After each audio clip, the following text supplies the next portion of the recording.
Good morning students. After test हम एक आज नया चैप्टर स्टार्ट कर रहे हैं from chapter 4 of EVS a visit to the north. Basically chapters में हम जो नदर्न पार्ट है हमारा इंडिया का उसके बारे में स्टडी करेंगे। नदर्न पार्ट्स में कौन कौन से रीजन्स आते हैं। सबसे पहले तो माउंटेन्स, वहाँ के नदर्न पार्ट्स में बहुत ऊंची पर्वतशाला है, माउंटेन्स हैं। साथ ही साथ प्लेन एरियाज है ना, जो माउंटेन्स के निचले इलाके जहाँ पे हमें जो उनके माउंटेन बेड्स पर जो इलाके बसे हुए हैं उनके बारे में पढ़ेंगे। Okay, the plains of the north. Okay, आपको प्रोजेक्टर में इमेज दिख रही होगी जिसमें कलरफुल एरिया है, उससे ही हम हमारा northern part of our country बोलते हैं। Okay, this is our portion जिसको हम northern part of our country बोलते हैं। ओके, बेसिकली ये इससे ये वाला पोर्शन है, बट इस वाला पोर्शन को जो जितने भी जो पहाड़ी हैं, तो जितने भी जो हिमालय जो रेंजेस है, पहाड़ है, वो इस वाले पोर्शन में रन करते हैं। ओके, ये पूरे यहाँ का ये पूरा नॉर्दर्न पार्ट है और ये वाला जो पूरा पोर्शन है, ओके, ये पूरा नॉर्दर्न पार्ट में आता है। ओके, इसके बारे में आगे मैं और आपको बता दूंगा। स्टार्ट करते हैं। माउंटेन्स इन द नॉर्थ, है ना, माउंटेन्स पहाड़ियाँ, पहाड़ जो हैं वहाँ पर, उनके बारे में स्टडी करते हैं। Most of the hill station जितने भी इंडिया में ज़्यादातर कहाँ पाए जाते हैं, हमारे northern part of our country, जिसको कि हम हिमालय नाम से जानते हैं, हिमालय रेंजेस के नाम से जानते हैं।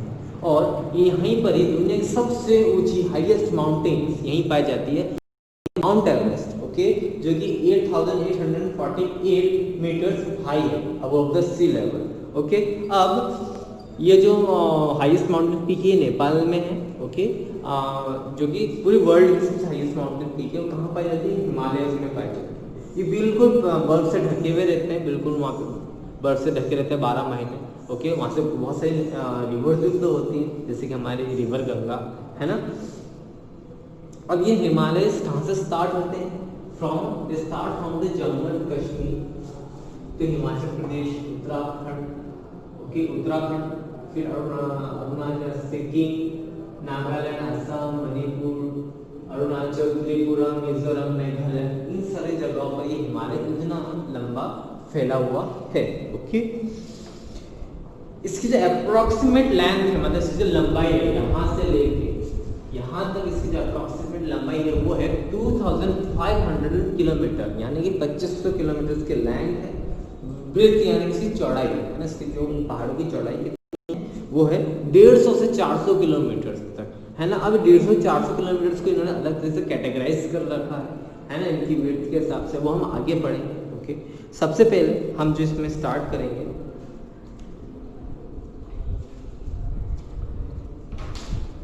वो हम करेंगे इनकी इंपॉर्टेंस ऑफ हिमालय। हिमालय हमारे लिए क्यों इंपॉर्टेंट है।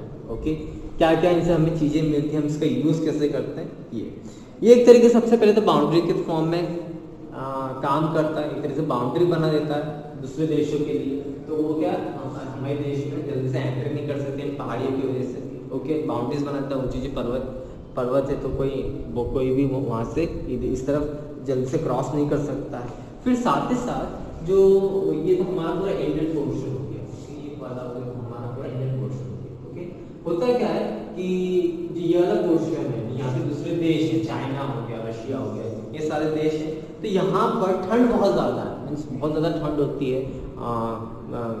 मतलब साल के ज़्यादातर सीजन ठंड में ही रहते हैं, कुछ सीजन रहते हैं जहाँ पे एक्सट्रीम ठंड है, बर्फबारी बहुत होती है। एज ए रिजल्ट वहाँ से ठंडी हवाएं हमारी तरफ आती है, उसको कौन रोक लेता है, ये हिमालय पहाड़ रोक लेते हैं। एज ए रिजल्ट क्या होता है कि जो ठंडी हवाएं, कोल्ड वेव्स आती है, शीत लहर आती है, उसको वो रोक लेता है। एक और बहुत इंपॉर्टेंट काम करता है कि जो हमारा मानसून होता है, मानसून सीजन के पहाड़ पानी जो है, क्लाउड्स जो फॉर्म होते हैं, तो उसमें होता क्या है कि मानसून यहाँ से फॉर्म होता है, हमारे केरला के ओशन से फॉर्म होता है, हमारे अरब सागर से बनता है, कैरिबियन सी से बनता है, और वो हवा की डायरेक्शन होती है वो हिमालय की तरफ होती है। तो हिमालय के जाते से हवा वापस टकरा के वापस हमारी कंट्री में आती है, तो हमारे देश का पानी सिर्फ हमारे देश में ही बरसता है। इस हिमालय रेंजेस की वजह से हम इस देश का पानी किसी दूसरे कंट्री में जाके नहीं बरसता है। ओके, तो ये दो हमने पॉइंट्स पढ़ लिए। तीसरा पॉइंट, हमें यहाँ से बहुत सारे मेडिसिन, दवाइयाँ हमें मिलती है। उत्तराखंड आप जानते हो, फार्मेसी वहाँ पे बहुत सारी है, तो कहीं ना कहीं इन हिमालयस रेंजेस में इनके जंगल आसपास के एरियाज़ में वहाँ पे हमें मेडिसिन, जंगलों से हमें मेडिसिन मिल सकते हैं, लकड़ियाँ मिल सकती हैं और भी बहुत सारी यूज़फुल चीज़ें मिलती हैं जो कि हिमालय पर्वत की वजह से जो जंगल आसपास बने हुए हैं। फिर उसके बाद में सिंस मैंने एक और बात बताई थी, हिमालय से बहुत सारी रिवर्स फॉर्म होती है तो हमें उससे पानी मिलता है। उस पानी का बहुत सारा यूज़ करते हैं, ड्रिंकिंग पर्पस में ले लेते हैं, खेती बाड़ी में ले लेते हैं, इरिगेशन पर्पस में ले लेते हैं। ओके, और इसके साथ साथ आजकल हाइड्रो इलेक्ट्रिसिटी प्लांट हम इंस्टॉल कर देते हैं। आजकल रिवर्स में जो हिमालय जैसे रिवर्स है जो बह के आ रही है वहाँ पर हम रिजर्वायर्स, वहाँ पे डैम्स बना रहे हैं जिससे कि हम लोग वहाँ पे इलेक्ट्रिसिटी जनरेट कर सके। तो उससे हम इलेक्ट्रिसिटी भी बना रहे हैं पानी से with the help of hydro electricity. Okay, अब हिमालय इसको 3 टाइप्स में डिवाइड कर रखा है ना। मैं आपको बताया था ना कि उनकी विड्थ के हिसाब से, उनकी चौड़ाई के हिसाब से, लेंथ तो उतनी, उनकी चौड़ाई के हिसाब से उन्होंने 3 पार्ट्स में डिवाइड कर रखा है। एक सबसे पहला आता है ग्रेटर हिमालयस या फिर हिमालय, दूसरा आता है मिडिल हिमालयस या फिर हिमाचल रेंजेस, और तीसरा आता है आउटर हिमालयस या फिर शिवालिक, है ना। इनकी विड्थ के हिसाब से इनको कैटेगराइज किया।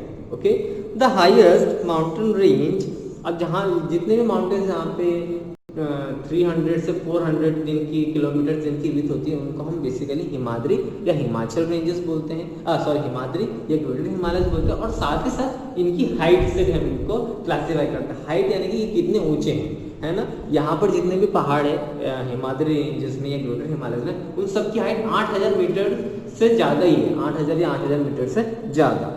द हाईएस्ट माउंटेन रेंज, जो तीनों में से जो हाईएस्ट माउंटेन रेंजेस होती है वो हिमाद्री की होती है। उनकी विड्थ भी ज़्यादा होती है, उनकी हाइट भी ज़्यादा होती है।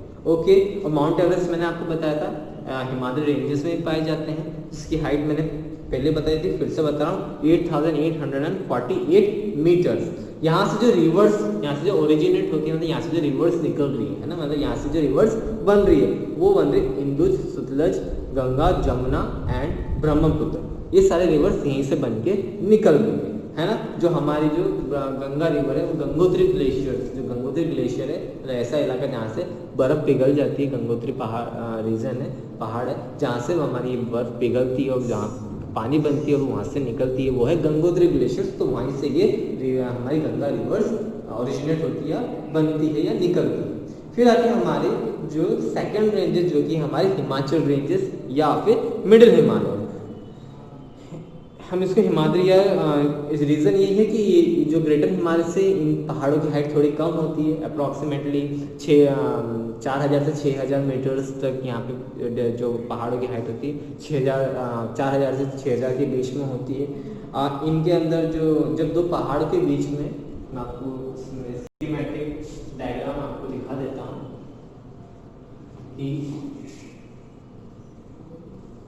ये जो पहाड़ बनते हैं है ना, इन बीच की जो पोर्शन होता है इसको हम वैलीज बोलते हैं। तो यहाँ पर ये वैलीज बनती है बहुत सारी, तो यहाँ से बहुत सारी रिवर्स पास होती हैं। तो ये बेसिकली हिल स्टेशन के फॉर्म में हमको मिलता है, क्योंकि इसका एक तो हाइट कम है तो एक तरीके से आकर्षित करता है पीपल्स को वहाँ पे जाके विजिट करें। मौसम इतनी ज़्यादा ठंड नहीं होती है as compare to greater Himalaya में। बर्फबारी बहुत ज़्यादातर पोर्शन जो है ग्लेशियर्स यानी कि बर्फ से ढके होते हैं, ठंड ज़्यादा होती है।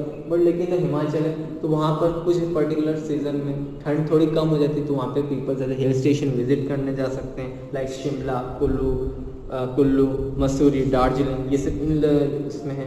इन पहाड़ों पे ज़्यादातर डिओडर या फिर पाइन के फॉरेस्ट, जो क्रिसमस ट्री वाला फॉरेस्ट होता है उसको हम पाइन ट्री बोलते हैं, वो इन पहाड़ों पे ये वाले फॉरेस्ट सबसे ज़्यादा पाए जाते हैं। फिर आता है हमारा द आउटर हिमालय और द शिवालिक रेंजेस, है ना। जो कि आउटर हिमालय और शिवालिक रेंजेस जो पाए जाते हैं वो बेसिकली इस पोर्शन में पाए जाते हैं, हमारे जो हमारे नॉर्थ ईस्टर्न पार्ट में है वहाँ पे पाए जाते हैं।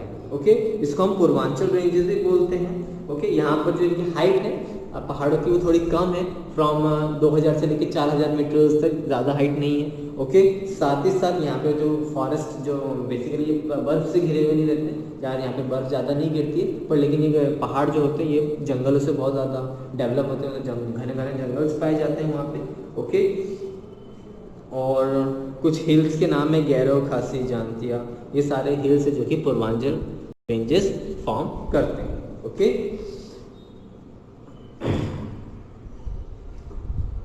अभी आज के लिए हमारे लिए इतना ही काफ़ी है, क्योंकि ये सिर्फ पहाड़ हमने जो माउंटेन रेंजेस है इसको कंप्लीट करा है।